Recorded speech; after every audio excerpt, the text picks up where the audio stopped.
Hello friends, myself Prashant Bhatia. Welcome to Krishna કર્મ academy. આજના video લેક્ચરમાં ધોરણ 9ની પ્રથમ કવિતા ધ રિવર વિશે માહિતી મેળવીએ. So friends, let's start about the river. આ કવિતાની અંદર 4 જુદા જુદા પેરાની અંદર ડિવાઈડ કર્યું છે અને જુદી જુદી સ્થિતિમાં દર્શાવવામાં આવી છે. તો આપણે એની શરૂઆત કરીએ. રિવર, લિટલ રિવર, નદી, નાનકડી નદી. Bright you sparkle on your way. Bright એટલે આનંદ અથવા ખુશી. તમારા ખુશીનું લેવલ કેટલું છે એની વાત અહીં કરેલી છે. અને સ્પાર્કલ એટલે ચમકવું. આનંદથી ચમકતી તારા માર્ગમાં. Over the yellow pebbles dancing. પીળા કાંકરા પર નાચતી કૂદતી. પેબલ્સ એટલે કાંકરા અને યેલો એટલે પીળા. પીળા કાંકરા ઉપરથી એ નાચતી કૂદતી. Through the flowers and foliage glancing. Through the flowers એટલે ફૂલોમાંથી. એન્ડ ફોલિયેજ ગ્લાન્સિંગ. ફોલિયેજ એટલે પાંદડા અને ગ્લાન્સિંગ એટલે જોવું. ફૂલો અને પાંદડાઓમાંથી તે જોતી. Like a child at a play. જાણે કે એક રમતું બાળક. નદી પાસેથી ઘણું બધું શીખવાનું છે. એના જીવનમાં ઉતાર ચઢાવ અને એ સદાય આનંદમાં રહે છે. River, swelling river. નદી, સ્વેલિંગ એટલે ઉછળતી. નદી, ઉછળતી નદી. On you rush through rough and smooth. ખાડા અને ટેકરા.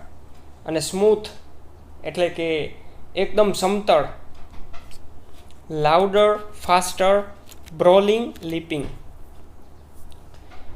અને વધુ મોટા અવાજની સાથે ઝડપથી. ફાસ્ટર. બ્રોલિંગ એટલે ખડખડ વહેતી. એન્ડ લીપિંગ એટલે કૂદતી. એ નદી આગળ વધે છે. Over rocks by rose banks sweeping.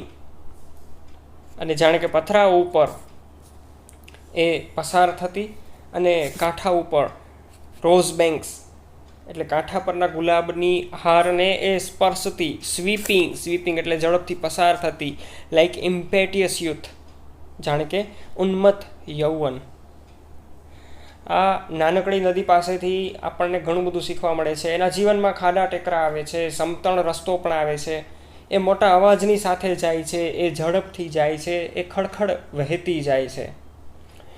એ પથરા ઉપરથી કૂદતી જાય છે. એના રસ્તાની અંદર નદી કિનારા ઉપરથી એના ગુલાબના છોડ પણ હોય છે, તો એને પણ એ સ્પર્શ કરતી જતી હોય છે. આ નાનકડી અદ્ભુત કવિતામાંથી આપણને આનંદમાં રહીને અને નાચતા કૂદતા.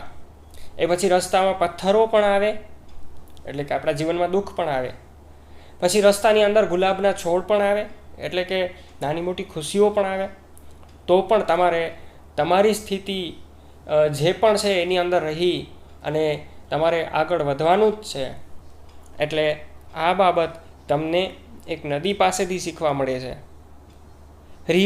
River, brimming river. નદી, બ્રીમિંગ એટલે છલકતી. નદી, છલકતી નદી. Broad and deep, still as time. Broad એટલે વિશાળ એન્ડ ડીપ એટલે ઊંડી.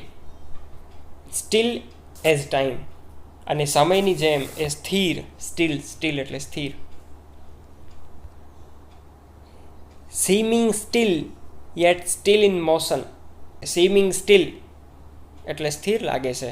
યેટ સ્ટીલ ઇન મોશન, તો પણ તે ગતિમાં છે. Tending onward to the ocean, સમુદ્રની દિશામાં એ આગળ વધતી. જસ્ટ લાઈક મોર્ટલ પ્રાઇમ, અને મોર્ટલ પ્રાઇમ એટલે જાણે કે જીવનના શ્રેષ્ઠ સમયમાં માણસ, જ્યારે માણસ પાસે સંપૂર્ણ તાકાત હોય, સંપૂર્ણ જ્ઞાન હોય, સંપૂર્ણ શક્તિ હોય, બધી જ સંપત્તિ હોય, માણસ પાસે દુનિયાવી તમામ વસ્તુઓ માણસની પાસે હોય, ત્યારે એ શ્રેષ્ઠ સમયમાં માણસ જીવી રહ્યો છે. એવી રીતે આ નદી પણ ખૂબ જ શ્રેષ્ઠતાની અંદર રહેતી હોય છે. નદી જ્યારે પર્વતો ખીણોમાંથી નીકળે છે ત્યારે તેના રસ્તામાં ઝાડી ઝાંકરા, પથ્થરો, કાંકરા વગેરે જેવી અનેક મુશ્કેલીઓમાંથી એ પસાર થઈને આગળ વધે છે. તેવી જ રીતે આપણા જીવનમાં પણ દુઃખરૂપી ઝાડી ઝાંખરા અને કાંકરા આવે તો પણ આપણે ગભરાયા વગર જીવનમાં આગળ વધવાનું છે, જેથી આપણે સમુદ્ર જેટલી વિશાળતા અને ઊંડાઈ આપણે મેળવી શકીએ. નદી આપણને નિરંતર વહેતા રહેવાનું શીખે છે. રિવર હેડલોંગ રિવર, હેડલોંગ એટલે ઉતાવળી. નદી ઉતાવળી નદી. Down you dash into the sea, અને દરિયા તરફ તું ધસી જતી. Sea that line hath never sounded, દરિયો કે જેની ઊંડાઈ અમાપ છે. Sea that sail hath never rounded, દરિયો કે જેનો પ્રવાસ નિરંતર છે, એનો અંત નથી, એવી આ નદી છે.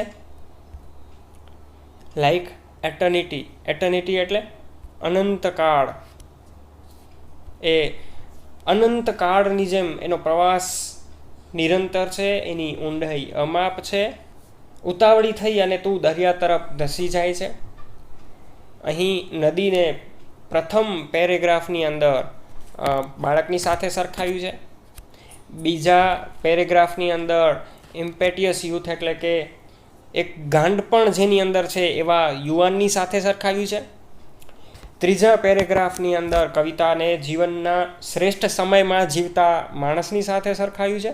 અને છેલ્લા પેરેગ્રાફની અંદર એને કહે છે કે એ અનંતકાળની સાથે નદીને સરખાવ્યું છે. નદી કેવી કેવી જગ્યાઓમાંથી પસાર થાય છે, પર્વતોમાંથી, ખીણોમાંથી, પથ્થરોમાંથી, ઝાડી ઝાંખરામાંથી, કાંકરાઓમાંથી, અનેક મુશ્કેલીઓમાંથી પસાર થઈ અને અંતે એ સમુદ્રને મળે છે અને વિશાળતા પ્રાપ્ત કરે છે. તો મિત્રો, આ છે ધ રિવર. આ કવિતાને આપણે અહીં પૂર્ણ કરીએ છીએ. તો નેક્સ્ટ લેક્ચરની અંદર આપણે નેક્સ્ટ પોએમ વિશે ચર્ચા કરશું. Thank you friends.